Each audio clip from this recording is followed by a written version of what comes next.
What if the person you trusted betrayed you? Remember this moment, because everything you had ends here. A princess, promised to a distant prince, robbed of her birthright and forced into servitude, carrying only a secret gift from her mother for protection. Every step brings danger, cruelty, and deceit. But even in the darkest hour, cleverness, courage, and a spark of magic can reveal the truth. They can take my name, but not my truth. So, will you recognize true nobility when it finally appears? Once upon a time, there lived an old queen whose husband had been dead for many years. She had a beautiful daughter, a princess. When the princess came of age, she was promised in marriage to a prince who lived in a faraway kingdom. When the time came for her departure, the old queen packed many precious gifts for her daughter: vessels and utensils of gold and silver, jewelry, cups, and other treasures worthy of a royal dowry, for she loved her daughter dearly. She also assigned a chambermaid to accompany the princess and ensure her safe arrival to the prince. Each of them received a horse for the journey. The princess's horse was named Falada, and he could speak.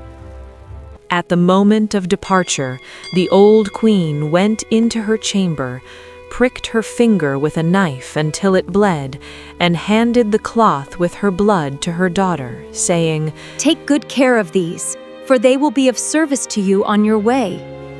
With tears, they bid each other farewell. The princess tucked the cloth into her bosom, mounted her horse, and began her journey to her bridegroom.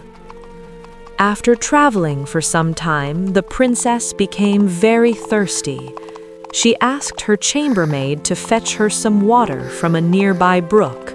"Dismount and take my cup which you have brought with you for me, and get me some water from the brook, for I would like a drink." "If you are thirsty, get off your horse yourself and lie down near the water and drink. I won't be your servant." The princess, humble and obedient, said nothing. She dismounted, bent over the brook, and drank. "O Lord, if this your mother knew, her heart would break in two." Later, as the day grew hotter and her thirst returned, they arrived at another stream. Again, she asked her chambermaid for water. "Dismount and take my cup which you have brought with you for me, and get me some water from the stream, for I would like a drink." "If you want a drink, get it yourself. I won't be your servant." Once more, the princess got down to drink, leaning over the stream. As she did, the cloth with the 3 drops of blood slipped from her bosom and floated away, unnoticed by her. The chambermaid saw this and rejoiced. Now the princess had lost her mother's protection and was powerless.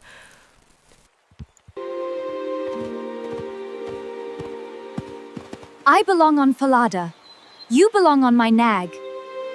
With harsh words, the chambermaid ordered the princess to remove her royal clothes and put on her own shabby garments.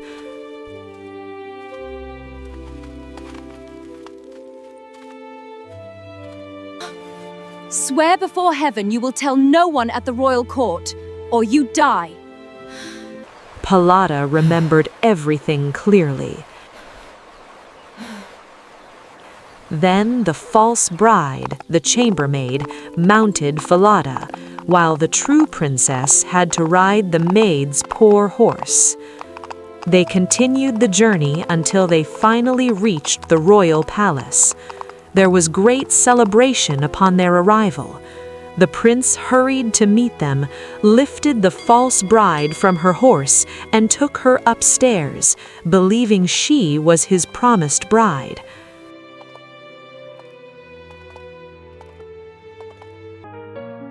The true princess was left standing alone in the courtyard. The old king looked out of his window, saw the girl waiting there, and noticed her fine beauty. Curious, he went to the bride's chamber and asked, "Forgive my curiosity, princess, but who is the fair maiden that you rode in with?" I picked her up on my way for a companion. Give the girl some work to do so she won't stand idly by. "I have a little boy who tends the geese. She can help him."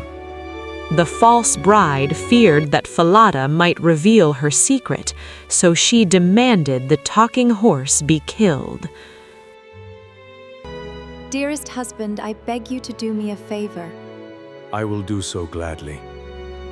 Then send for him and have the head of the horse which I rode here cut off, for it angered me on the way.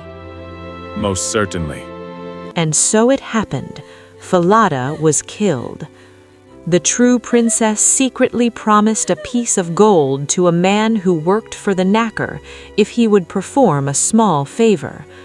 There was a large, dark gateway in town through which she had to pass each morning and evening while tending the geese. She asked him to nail Falada's head beneath the archway so she could see him daily. The man agreed, cut off Falada's head, and nailed it firmly beneath the archway.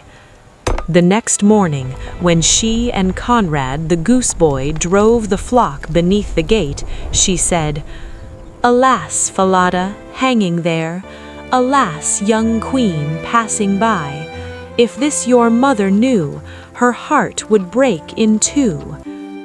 Then they went out to the meadow with the geese. Sitting down, the princess unbound her golden hair. Conrad was amazed by the shine and tried to pluck a few strands. Blow, wind, blow. Take Conrad's hat and make him chase it until I have braided my hair and tied it up again. Suddenly, a strong wind blew, snatching his hat away, and Conrad had to chase it. By the time he returned, the princess had finished braiding her hair, leaving him empty-handed. Angry, he refused to speak to her for the rest of the day. That evening, they returned home. The next morning, they again passed beneath the dark gateway. "Alas, Falada, hanging there, alas, young queen, passing by, if this your mother knew, her heart would break in two." In the meadow, she sat down again to comb her hair. Conrad tried once more to grab some strands. Blow, wind, blow. Take Conrad's hat and make him chase it until I have braided my hair and tied it up again. Suddenly, a strong wind blew, snatching his hat away, and Conrad had to chase it. By the time he returned, the princess had finished braiding her hair, leaving him empty-handed. That evening, Conrad went up to the old king. "I won't tend geese with that girl any longer." "Tell me, boy, what does she do to anger you?" So he narrated everything that had happened, including Falada's talking head. "See, that is why I cannot bear her." The old king instructed him to take the flock out again the next day. Early in the morning, the king hid behind the gateway and watched as the princess spoke to Falada's head. He followed her into the field and hid in a thicket, observing her as she sat down and combed her shining hair. When she recited the rhyme, the wind blew Conrad's hat away, just as before. The king saw and heard everything, then returned home quietly. That evening, when the girl came back, he called her aside and gently questioned, "Why do you do these things?" I am not allowed to tell you, nor reveal my sorrows to any human being, for I have sworn under the open heaven. He pressed her again and again, but she remained silent. "Come with me."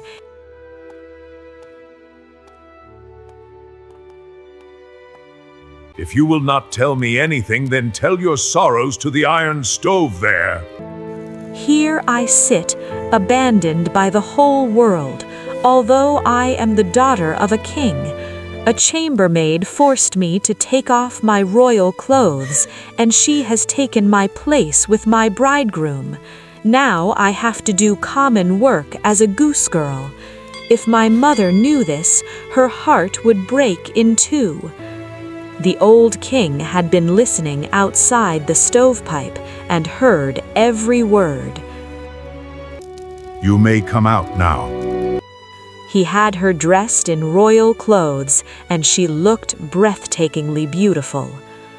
The king summoned his son and revealed the truth. "My son, the bride you thought was yours is but a false chambermaid. Behold, here stands your true bride, the one who has been tending geese. At last, my true bride."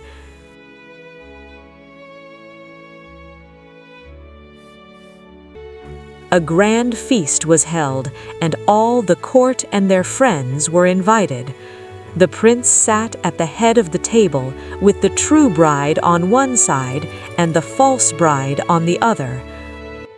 The chambermaid didn't recognize the princess in her royal attire.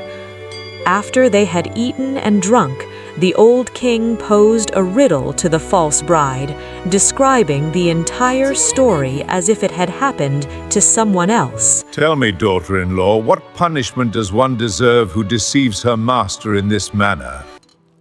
She deserves no better fate than to be stripped naked, placed in a barrel studded with sharp nails, and dragged by 2 white horses until she is dead.